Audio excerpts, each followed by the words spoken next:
ਸਲੀਬ ਤੇ ਪੰਜਵਾਂ ਕਲਮਾ, ਮੈਂ ਪਿਆਸਾ ਵਾਂ। ਦੋਸਤੋ, ਬਾਈਬਲ ਮੁਕੱਦਸ ਵਿੱਚ ਯੋਹਨਾ ਦੀ ਅੰਜੀਲ ਉਹਦਾ 19 ਬਾਬ 28 ਆਇਤ ਵਿੱਚ ਯਿਸੂ ਕਹਿੰਦੇ ਨੇ, ਮੈਂ ਪਿਆਸਾ ਵਾਂ। ਇਹ ਸਿਰਫ ਜਿਸਮਾਨੀ ਪਿਆਸ ਨਹੀਂ ਸੀ, ਇਹ ਇੱਕ ਬਹੁਤ ਵੱਡੀ ਹਕੀਕਤ ਸੀ। ਇਸ ਕਲਮੇ ਵਿੱਚ ਸਾਡੇ ਲਈ 3 ਸਬਕ ਨੇ। ਪਹਿਲਾ ਸਬਕ, ਯਿਸੂ ਮੁਕੰਮਲ ਇਨਸਾਨ ਸਨ।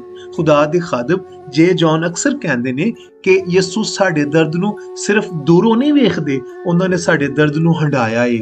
ਉਹਨਾਂ ਨੂੰ ਪਿਆਸ ਲੱਗੀ ਕਿਉਂਕਿ ਉਹ ਗੋਸ਼-ਪੋਸ਼ ਦਾ ਇਨਸਾਨ ਸੀ। ਉਹ ਸਾਡੀ ਥਕਾਵਟ, ਸਾਡੀ ਤੜਪ ਤੇ ਸਾਡੀ ਜਿਸਮਾਨੀ ਕਮਜ਼ੋਰੀ ਤੋਂ ਵਾਕਿਫ ਏ।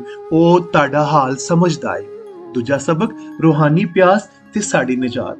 ਅਜੀਬ ਗੱਲ ਏ, ਜਿਹੜਾ ਜ਼ਿੰਦਗੀ ਦਾ ਪਾਣੀ ਸੀ ਉਹ ਖੁਦ ਪਿਆਸਾ ਏ। ਯਿਸੂ ਨੇ ਸਾਡੀ ਤਰੇ ਆਪਣੇ ਸਿਰ ਲਈ ਤਾਂ ਕਿ ਸਾਨੂੰ ਅਬਦੀ ਜ਼ਿੰਦਗੀ ਦਾ ਚਸ਼ਮਾ ਮਿਲ ਸਕੇ। ਉਹ ਪਿਆਸਾ ਰਿਹਾ ਤਾਂ ਕਿ ਸਾਡੀ ਰੂਹਾਂ ਕਦੀ ਪਿਆਸੀਆਂ ਨਾ ਰਹਿ। ਤੀਜਾ ਸਬਕ, ਰੂਹਾਂ ਦੀ ਪਿਆਸ। ਇਸ ਕਲਮੇ ਦਾ ਇੱਕ ਮਤਲਬ ਰੂਹਾਂ ਦੀ ਤੜਪ ਵੀ ਏ। ਯਿਸੂ ਪਿਆਸਾ ਸੀ ਕਿ ਲੋਕ ਖੁਦਾ ਵੱਲ ਮੁੜਨ। ਜੇ ਜੌਨ ਦਾ ਮਸ਼ਹੂਰ ਜੁਮਲਾ ਏ, ਖੁਦਾ ਸਾਡੀਆਂ ਤਾਲੀਆਂ ਨਹੀਂ, ਸਾਡੇ ਦਿਲਾਂ ਦਾ ਪਿਆਸਾ ਏ। ਕੀ ਅੱਜ ਅਸੀਂ ਯਿਸੂ ਦੀ ਇਸ ਤੜਪ ਨੂੰ ਪੂਰਾ ਕਰਨ ਲਈ ਤਿਆਰ ਹਾਂ?